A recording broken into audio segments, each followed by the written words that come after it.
संदेश खाली मामले पर चौतरफा घिर चुकी पश्चिम बंगाल की मुख्यमंत्री ममता बनर्जी अब एक्शन में दिख रही हैं। उनके समर्थक इस एक्शन को मुख्यमंत्री की आम लोगों के लिए चिंता बता रहे हैं। वहीं विपक्षी इस एक्शन के बाद सामने आने के फौरन बाद राज्य सरकार को नए तरीके से घेरने का प्लान बना रहे हैं। अंग्रेजी अखबार टाइम्स ऑफ इंडिया की खबर के मुताबिक राज्य सरकार ने संदेश खाली में जबरदस्ती कब्जाए गए जमीन को उनके असली मालिकों को लौटाना शुरू कर दिया है। प्रशासनिक सूत्रों से मिली जानकारी के आधार पर यह दावा किया गया है कि अब तक 150 गांव वालों को अपनी जमीन मिल गई है। इसके लिए राज्य भूमि और भूमि सुधार विभाग ने शिविर लगाए थे और इन शिविरों में जो शिकायतें मिली उनके आधार पर ही असली जमीन मालिकों को उनके जमीन वापस करने की प्रक्रिया शुरू हुई। उत्तरी 24 परगना के डीएम शरद कुमार द्विवेदी के मुताबिक कुल 400 शिकायतें मिली थी, जिसमें जमीन विवाद जैसे मामले भी शामिल हैं। इसमें जमीन पर कब्जा करना, जबरदस्ती कब्जा करना, खेती वाली जमीन को मछली फार्म में बदलना, मछली फार्म में खारा पानी डालना और जमीन के पट्टे की बकाया राशि का भुगतान न करने जैसे आरोप शामिल थे।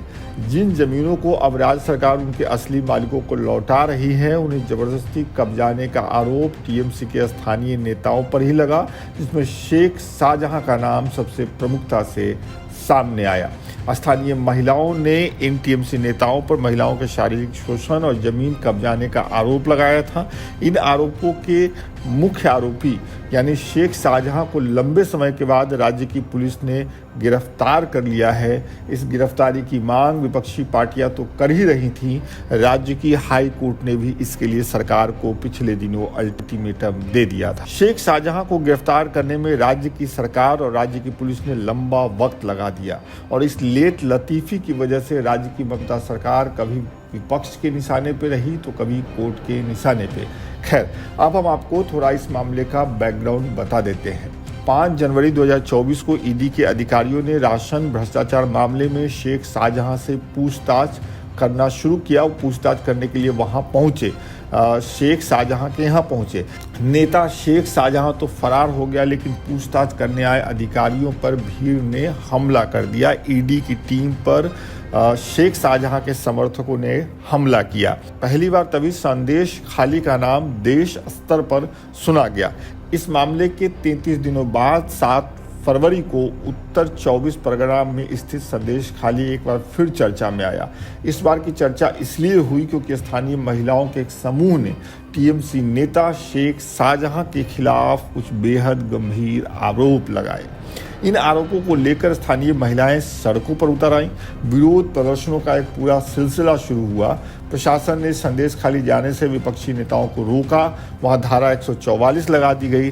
राज्य की मुख्यमंत्री ममता बनर्जी ने संदेश खाली में भड़की हिंसा के लिए हो रहे प्रदर्शन के लिए आरएसएस और बीजेपी को जिम्मेदार ठहराया। विधानसभा में बीजेपी ने मुख्यमंत्री के इस बयान पर पलटवार किया। आपके सीपीएम के ये टीएमसी के गुर्गे महिलाओं को रात में नॉक करते हैं, उनका यौन शोषण करने का प्रयास करते हैं। वो खुलकर बोल रही हैं, राज्यपाल जी के सामने गई और आप विधानसभा में बोलती कि आरएसएस का बर्नर है। शेम ऑन यू ममता जी, शर्म करें आप। राज्य सरकार ने कानून व्यवस्था का हवाला देकर विपक्षी नेताओं को संदेश खाली जाने से तो रोक लिया, लेकिन राज्य के राज्यपाल सीवी आनंद बोस संदेश खाली पहुंचे। वहां जाकर उन्होंने प्रदर्शनकारी महिलाओं से भेंट किया। उन्होंने उन्हें न्याय दिलाने का वादा किया।